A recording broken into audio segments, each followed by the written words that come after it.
everybody, and welcome to the 1989 Canadian National Powerboat Championship. We're here in Dunnville, Ontario, home of one of the finest powerboat races anywhere in the world. This is the 1989 National Championship, the big one for all Canadian drivers here this year. We're going to see them compete on a 1-mile oval course. We're going to see drivers from all over North America, the best in the world, compete today. And of course, we're looking for a world record in the Mod U class, which is now, just at 100 miles per hour. I think we're going to see in excess of 135 if we're lucky. Anyway, we're looking forward to some great racing. And here's the first race of the day, the FE class. Again, we're taking off in our modified Le Mans start positions. I'm Mark Rothermel here with Peter Wilson. And Peter, what do you think of this day? Well, beautiful conditions, great course, and for the FE boats, just ideal start. We have 6 competitors today. Now, the national champion will be determined in your finishes in 2 heats, 2 10-lap heats. And as we see, I think it's Steve Unick and Herb White. And Herb White just battling away in first place. Starkey, I think, is right on the third, on the outside of this group. Mark, I believe Steve's had a great year in this class. He definitely comes into this heat as the favorite. He's the guy to beat. And as you can see here, you get out in front, you get the good water, and look at that boat fly. This is good FE racing. You bet it is. And once again, as you mentioned, we do have ideal conditions. You can see some gusts of wind, mind you, coming out from the tributary off the river, but it is ideal. There's certainly the wakes aren't filled up at this point, and the leader, of course, gets that clean water to run through. And again, these boats don't have power trim, so what you take out at the starting line is what you got to run for 10 laps. And these guys, by this time of the year, though, they know their equipment. They got to go out there and they got to figure out, boy, am I going to get out in front and go for broke? You bet, you bet. They do know their equipment. Mind you, every course is different. Everything changes, not only the conditions, but just their engines. I mean, they might have been running smoothly all year, and all of a sudden they develop a little bit of a glitch. I mean, these things can happen, and they can break down, or they can just start to just handle not quite the same as they did the last race. So the changes are going to be ongoing.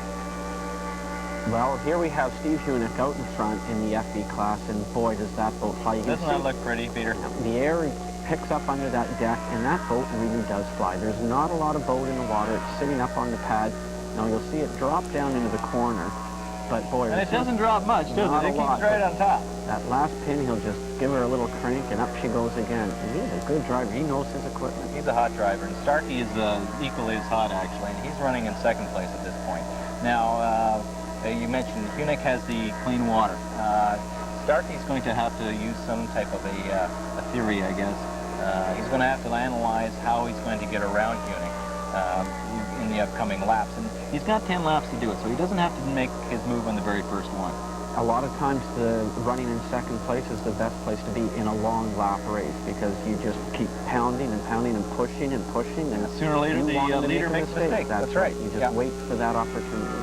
Yeah, you can see Starkey as he bounced across Unick's wake there, though. He's undergoing some rough water, and that's going to slow him down.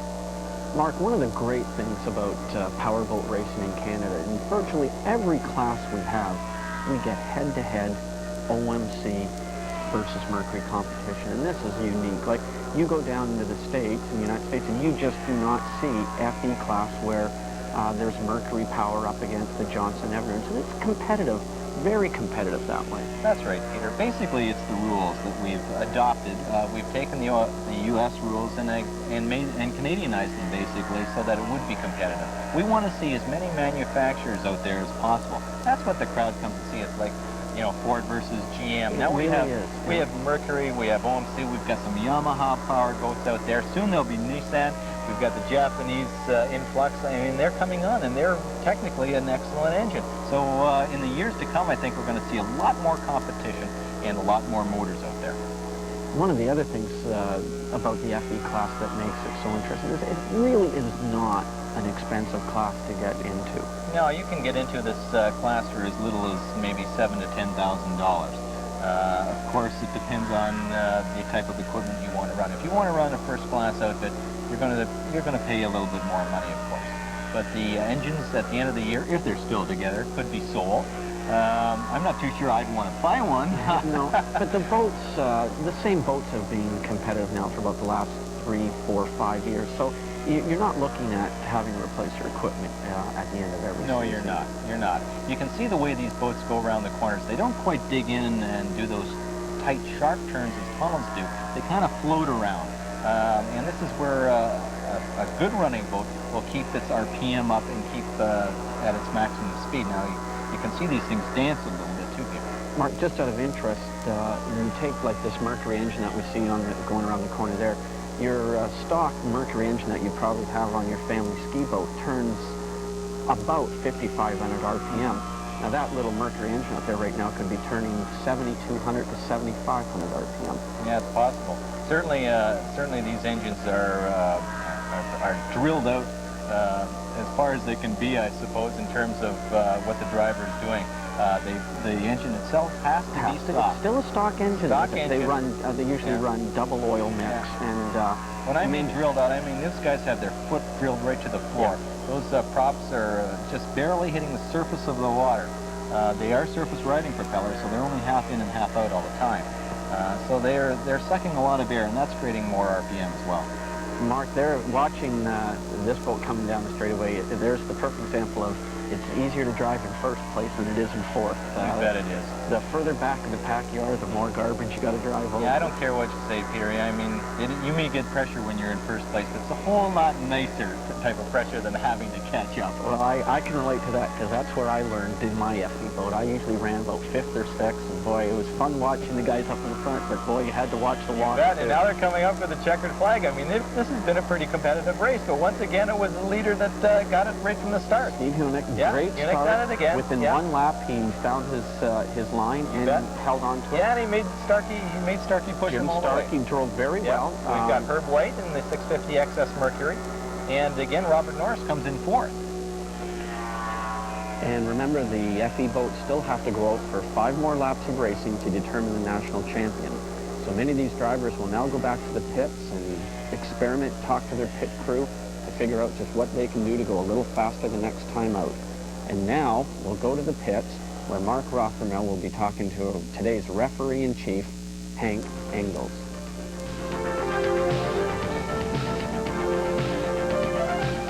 One of the key positions here in Dunnville powerboat races is the referee of the day. And we're with Hank Engels, and the responsibility that a referee has to coordinate and direct the race is very, very high. Tell us, Hank, what do you look for when you referee a race? Well, I think where we should start is the race committee of the day, which actually consists of a chairman who, prior to the race, at any given race site, actually starts to put the race together. Then, as the race committee of the day, we come in and sort of finish it off, you might say, okay? And believe me, there's lots of finishing off to be done. I guess my responsibility, although it's not, my job is not to get involved in making sure that the buoys are out and the clock is up and people are all sort of set up. That's everybody else's job. But then again, you have to make sure, so double check, you still get involved to a great extent. You have chief timers and chief scorers. We have spotters that spot out once the race has started. We have the girls that register all the drivers prior to a driver's meeting.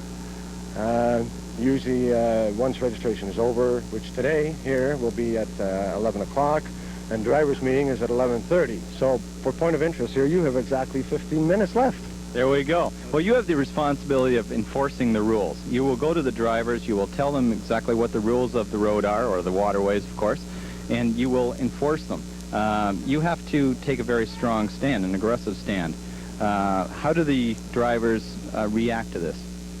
Well, I hope that you can join us at the driver's meeting later, but anyway, usually this is all done at the driver's meeting. I lay down the rules of what I feel at the time is either safety or technical or whatever it may be for that day. Usually the guys, you get some response back, but like one lady told me last night, she says, you're a pretty powerful guy, and they do seem to listen, and which is great, and she says, I was surprised. And they are a bunch of good guys, good people to work with. I don't have any problems with them. Like I say, every once in a while you get a technical question or something in regards to the course, and they usually wait their turn until such time that I'm prepared to discuss it with them, which is usually after we go through all the rules and so on, and then we get into that. Okay, now the rules themselves are very well and plainly stated in the rule book, but when you get out in the course, as a driver, certainly you're not going to always leave 3 boat lengths before you make a turn. You're going to want to perhaps change lanes, especially on the start, to get that inside position. What happens if a driver comes from the outside to the inside of the course and cuts off everybody else trying to get there first? Well, okay, it's a call that's, for myself personally, standing on the barge, and because of angles, sometimes that's a really difficult call for me to make. Therefore, you're always sort of hoping that you're going to have some turn judges, and we don't always have them because of the lack of personnel in the business. So you try to do the best you can with it, and sometimes guys aren't happy with it, but, you know, I only have one set of eyes, so I can only do so much.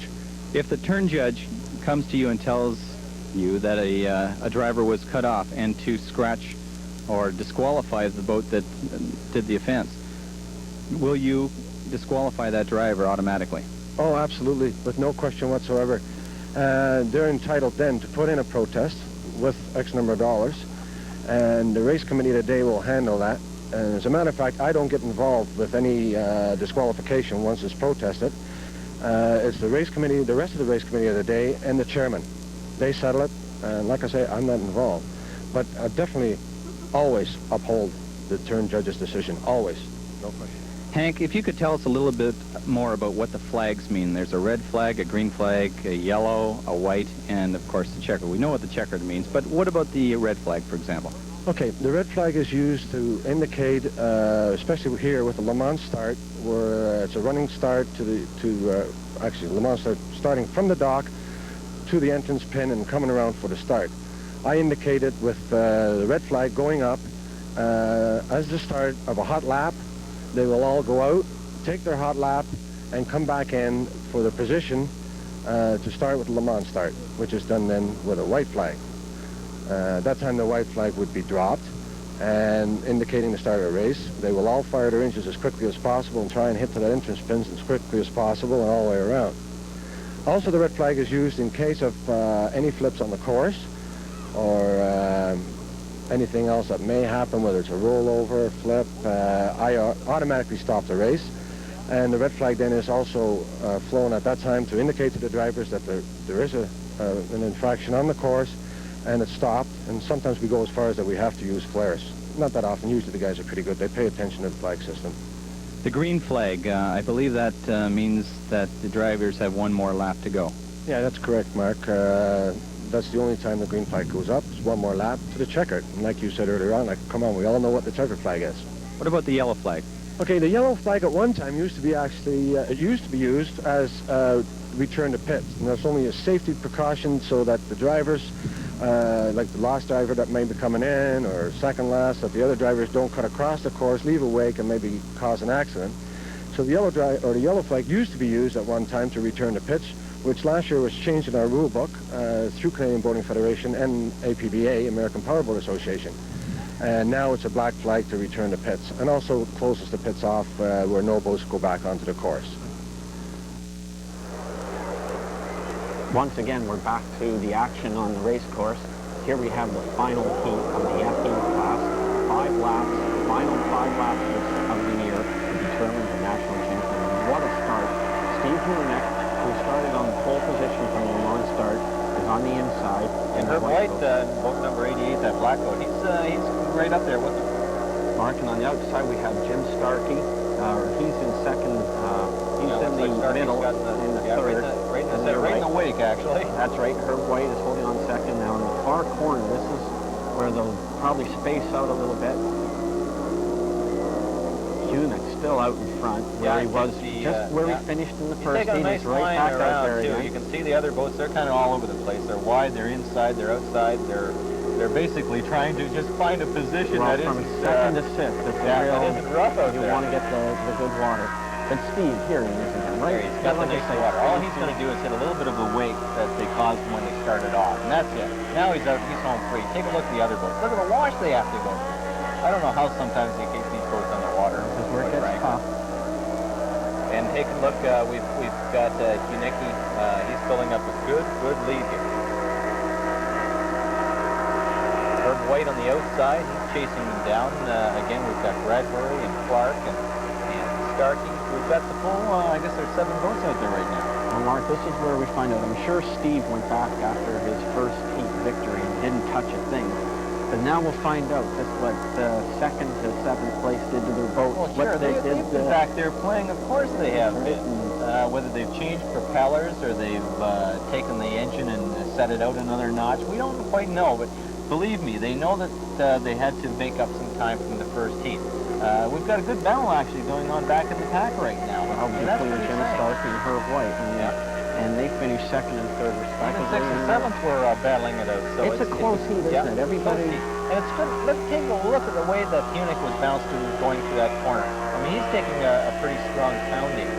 He's got good water. And he's got good water compared to what everybody else has to contend with. I mean, these boats, your total weight is between 600 and 700 pounds. When you're running close to 70 miles an hour, it doesn't take much of a wave out there to upset the balance. Boat racing is a little different from car racing. Basically, you've got flat pieces of plywood or fiberglass with a huge engine strap to the back. It's absolutely atrocious, actually, if you think about it. There's nothing really holding them on the water except the propeller. And when you think of it, the driver's not strapped in. Right behind him and 6 other boats beside him, there's a razor-sharp propeller turning about 35,000 RPM a minute. And it's dangerous. Well, it is dangerous, you know, and the Canadian Boating Federation, along with the American Powerboat Association, they're looking into the smaller classes and trying to, I guess, analyze the danger factor here. These guys are, you know, just because they're going maybe 50, even 100 miles an hour slower than some of the unlimited boats now travel, they still, if they get tossed out in the water, another boat hits them, it's game over. So I think very soon you'll see enclosed safety cockpits in these boats. That's the right. safety equipment is excellent. So, like the life jackets they wear are they're very durable. I don't think they tear, and they wear good helmets. Now these drivers are not strapped to the boat already, so in the event of an upset, a vicious hook or a boulder, they are going to fly the boat. They'll take a quick route across the course. That's for sure. I've seen these guys bounce along. I've been there actually, like you have been, Peter. Both of us started in the FE Club. Sure. Mind you, I don't think I ever got thrown out of one of these boats. I don't quite know what it's like to get chucked in the water. Oh, did you? Yeah, well, you didn't suffer too much brain damage. Not that I can recall, anyway. Well, we've got Hunick. He's looking over his shoulder right now. He knows that he can take it a little bit easier. I don't think he's going for any course records out here, as a matter of fact. Now, I don't know what Steve, in his mind right now, is counting laps. I'm sure he's got some people on the beach standing out on the pit dock that every time he goes by, they're waving their hand, telling him, you know, just keep going. You've got 2 more laps or 1 lap left. That's right. He's in control. Look at that boat. Now, you've got the competitors' crews, of course, that are waving their hands, except they're waving their fists at slow down. But we've got a well-controlled race here by Hunick. He doesn't have very much to contend with, but frankly, I don't think he's going to lap. He's worked hard this year, and you see the payoff right there is a national championship. Yeah, this is the granddaddy of them all, as we said. It's the big one. It's the one that everybody wants to get. Well, it looks like we're going to get a finish here. A carbon copy of the first heat as they come down to take the green flag to the last lap lap. To go, Peter, and I don't think there's going to be too much problems. It's sometimes funny, though. These guys sometimes let their minds wander just for a second, and that's when things happen. I'm sure Steve went out with enough gas for 7 laps, even though he only had to go for 5. Notice that he's taking a little bit of a wider route around the buoys. He doesn't want to hook or spin into one of those buoys. Can you imagine if he does? If he hits the buoy, if he destroys it, he'd be finished and disqualified. So let him just take it wide. He knows where Starkey's going to be in the end. This is where he's using his head as well as his foot. And I love watching Herb White. I mean, he bounces and flies, and he's an exciting driver. This class is really exciting to watch. I mean, they may run maybe 75 miles an hour. But I'll tell you, 75 miles an hour. It's the hardest 75 miles an hour to drive on the water. Think about how you'd feel in your car if you started to bounce like that down the 401 or one of the major highways. Here they come down for the checkered flag run, and it's Steve Hunick. Starkey's still trying though. Take a look at that. He's right in his wake actually. He's in the turbulent water, but he takes second. He can't quite catch up with Steve Hunick.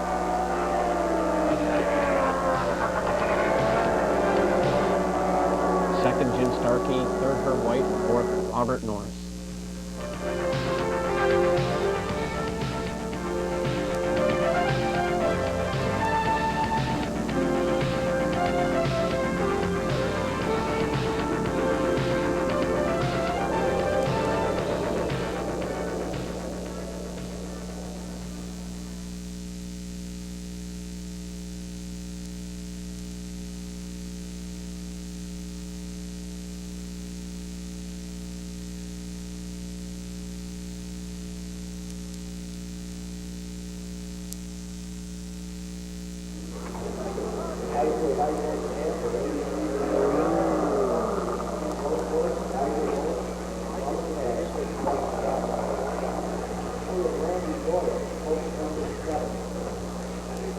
Okay, ladies and gentlemen, I'm here with the winner of that FE heat, Steve Hunick. Steve, in the run to the first turn, it looked like you got the jump on the second place boat again. Any comments on that? Yeah, I was lucky that I did, and it helped out a lot. If it wasn't for that, it might not have happened. Steve, when you get to the corner, of course, we all look over our left shoulder. I presume you look back. How far was he behind you right at that point? Well, what happened was Herb White was just came in second place with the guy I was worried about, Jim Starkey I was worried about, and he was about 5 boat laps or so behind. And then when we got around the corner, he was about maybe 4 or 5, same difference, something like that. I see. So Starkey pulled into second place in that corner then. Exactly. Okay, just want to congratulate you again on a fine race, and how'd you enjoy your stay here this weekend in Dunnville? It's been great. Okay, thank you very much and congratulations. Thank you. We're into the final heat of the SST 6090 and SE class here. We've got a great start. Well, Mark, I count 10 boats coming off the pontoon there, and 3 boats have got a commanding lead, and everybody else has got to play catch-up now. This is clearly the most competitive class in sports craft racing right now, in terms of numbers of boats in the field. Yeah, there's a real mixture out there, too. This is the SST 60 and right. SST 90, and there's even some FB boats. Yeah, they're all different cubic inch engines, too, but basically the various power-to-weight ratios equalize the competitors here. We've got some bouncing. We'll take a look at the one boat on the very outside of the course. I can't even see his number at this point, but he ran almost right into the rushes. And this is a very tight course. Well, Mark, it looks like they have to make a hard left, and then they have to make another hard left. Otherwise, they're going to be up in the green stretch. You know, these boat race drivers, they usually make very bad car drivers because they only know how to turn left. So I don't know what happens on the roadways. They got lots of practice out here. You bet. And Mark, the boats are starting to spread out a little bit here. And again, this is great racing that we have a monopoly on in Canada, because here we have boats out there. Some are powered by Johnson, some with Evans, and some with Mercury. We get to pick our favorite color and cheer them on. You bet. But really, it's more than the manufacturers. It's really the drivers that should be the stars. They should be taking the glory out here, because every motor, of course, means something. It's usually the combination for a winner would be the motor, the boat, and the driver. So an equal third for each part. But it's really the driver that controls who's going to win the race. And right now we see some good racing right now by Steve Huff and Steve Jack and Tim Todd, an American. That's right. And I'm sure there's Steve Jack right now in boat number 14. And I'm sure there's some people on the shore who are giving a big cheer for two of the drivers, Jeff Hamilton and Ray Holiday, who are both local Dunnville boat racers. And I'm sure they've got a cheering crowd on the shore saying, come on, Ray move up. Holiday certainly is great from Dunnville. He makes boats, actually, and sold some of the boats to the other competitors on the course, so they're actually racing against him in his own boat. Which could prove interesting. But Jeff Hamilton, he was certainly a star a couple of years ago and up to last year. Mark, we see one boat dying down in the corner there. He's had some mechanical difficulty, and he was our lead boat. Well, that's just it. You never know what's going to happen out there. I believe that was Tim Todd. And that leaves Steve Huff out in front now with Keith Dack in second position. Yeah, he's got it put away. And now you can see the boats in third, fourth, and fifth position. Actually, they're having a pretty good race back there. They're not that far off the pace. They're going to have to drive almost over their heads to get up close enough to catch first. But it could very well prove interesting. The course, again, is a 1 mile around. Take a look at that turn that Ray Holiday did there. Like, that is your Dunnville favorite again. And he turned phenomenally tight. Just almost a complete 180. There's another boat flying down the water. I didn't get the number, but It's unusual for only a 5-lap race to have this kind of attrition going on. Well, who knows what they've done, you know. This is, again, a stock class, stock engine. They're not allowed to modify or touch the engine in any way. All they can do is change the propeller. But yeah, we've got another boat number 86 going off right there. And unfortunately... We've got large great power if you want to go next at 3 o'clock. But both of them are down the water. Yeah, unfortunately, they can't do anything. Their day is over. And this is the national championship, and it's a heck of a way to end the season. But, you know, Steve Huff and Keith Declan fighting it out all the way through. In that mid-August race, remember, they ran 1-2. And again, Steve Huff is out there leading. He's sponsored by Dryline Marine, which is incidentally is a marina in Toronto. And they're very, I guess, supportive sponsor. In fact, the owner, Sal Polito, he's out there right now cheering them on. And I saw him on the Cowan before working on the engine. I'll tell you, the team actually is as important a factor